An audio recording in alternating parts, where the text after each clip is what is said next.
Well, hello there, minders. Welcome back to the Mind of Watercolor. Glad you could join me. I got a pretty interesting project going on.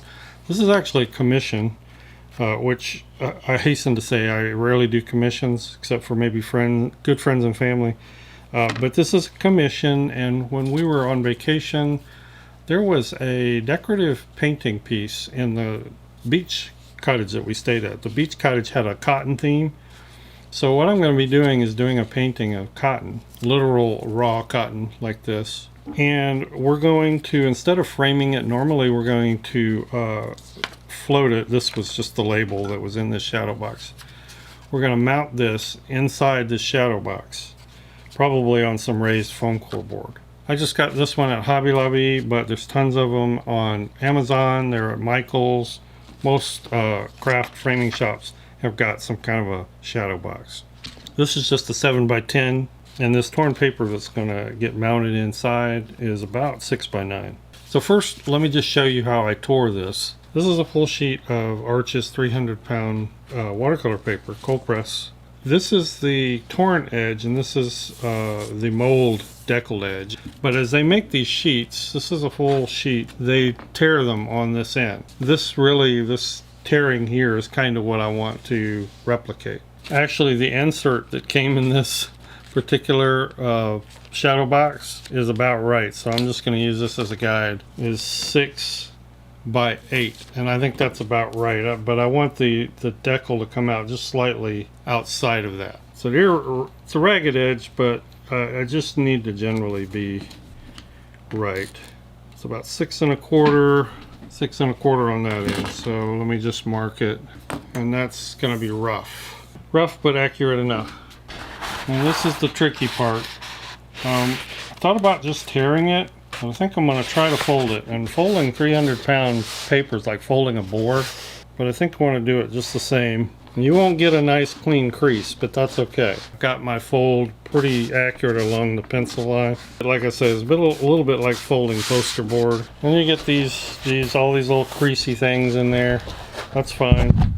Now what I'm going to do is fold it back the opposite way along that same crease. See what's happening here? Let me zoom in on this.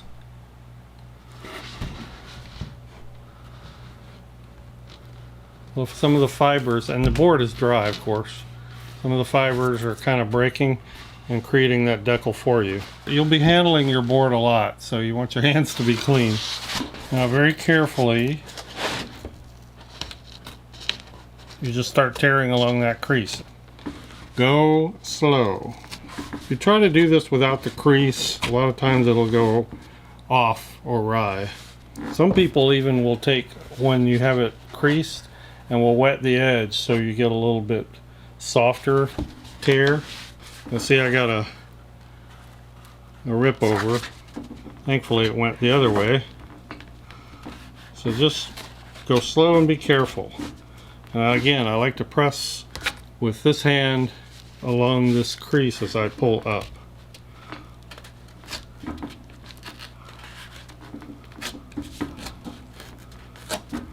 Alright, let me zoom in and show you that. That turned out pretty good. It's a nice hand-torn edge. This is the torn edge that came when they were making the sheets. This is my edge. It's a little different. And this is the mold edge. And I think they match well enough that I can just keep that the way it is. Now all I need to do is tear it to length, and I'll be good. That is nicely hand torn. And I've got the Arches logo down here in the corner, and for the purposes of this, which is kind of a decorative piece, I like that. I'm going to leave that. Alright, so let's just give myself a rough pencil guide where to mask the edge.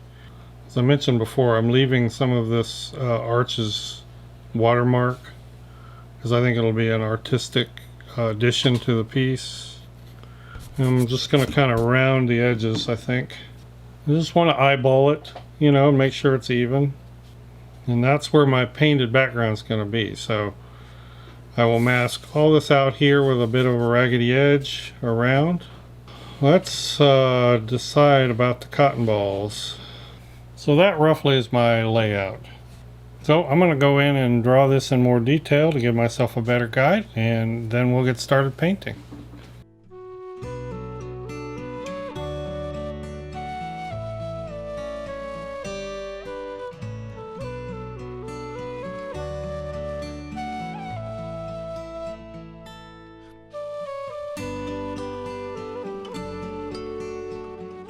Alright, I've got the cotton masked and I've got the outer edge masked.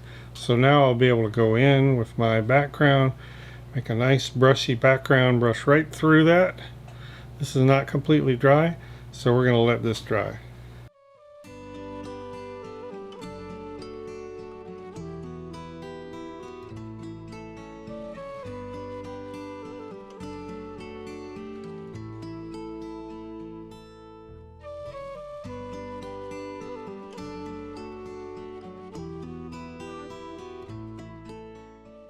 I'm going to give that a few minutes to soak in, and I'm going to spatter it just a tiny bit, trying to wait until it gets more of a matte sheen to it.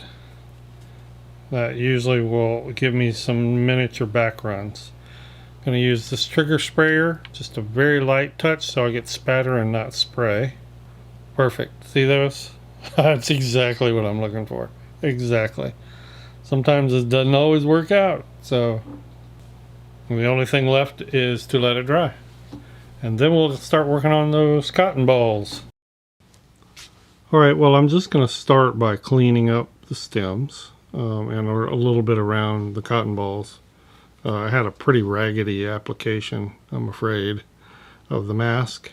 And then it's just a matter of starting in on the petals. I don't know what to call them. Petals, pod, leaves, or the things that split apart when the cotton ball comes out. And it's just a brown, variegated brown.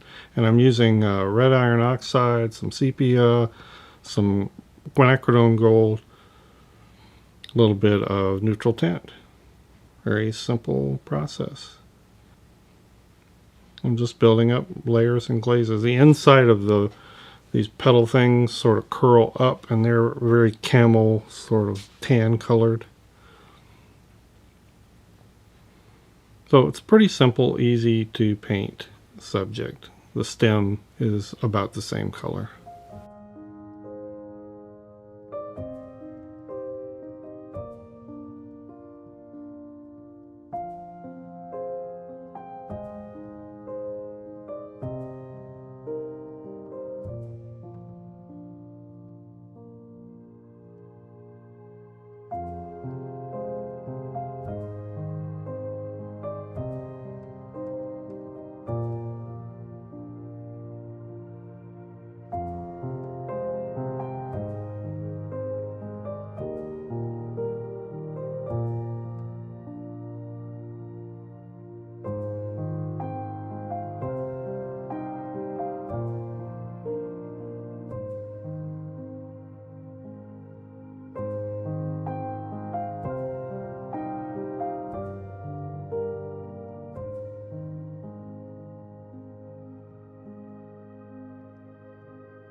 Now the cotton balls, I didn't want to do really smooth blends and gradations. When you look at a cotton ball, they're actually fairly dry brushy looking because of all that fuzz. So I wanted to kind of get that feeling.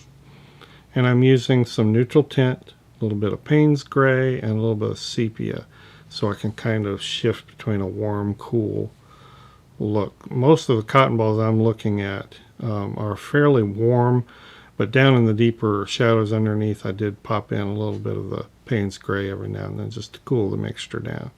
Here you can see where I'm blending out the edges. I'm trying to keep it kind of dry brushy. And of course you want to leave it very white.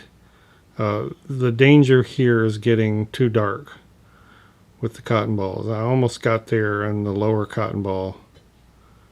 I figured though once I brought the value down on both of them, they would look white enough. And then you need to give the edges some softness, so I'm doing some little whiskery wisps with a white color pencil, Prismacolor. And that's about it really. Pretty simple project. And by the way, this will work, this whole process, with any Botanical. It's a pretty cool framing and mounting process or approach. Alright, so piece is done. Now I'm going to mount it into this shadow box, and honestly there's a number of ways you could do this.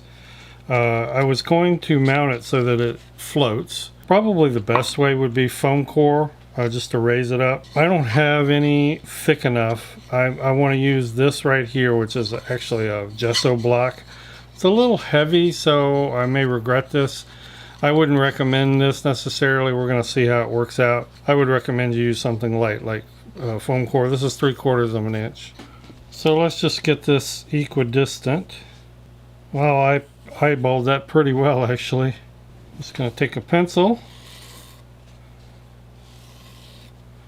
lightly mark it. Got my hot glue gun over here. I'm just going to apply a generous amount of hot glue. Hopefully that will grab onto that canvas. Press it down in there real good. Now I think what I'm going to try is mounting this with this Tombow Extreme adhesive. I'm just going to run a few lines here towards the top.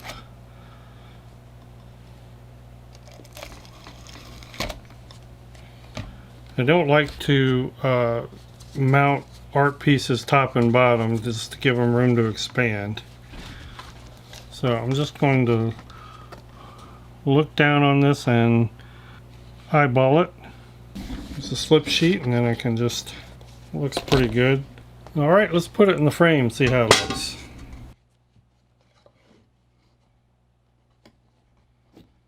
Yeah, I think that works really well. Well, I hope that was a process and something that kind of gives you some ideas for some projects.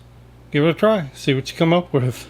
Thanks everybody, appreciate you watching. Thank you so much patrons for support of this channel. Couldn't be doing it without you.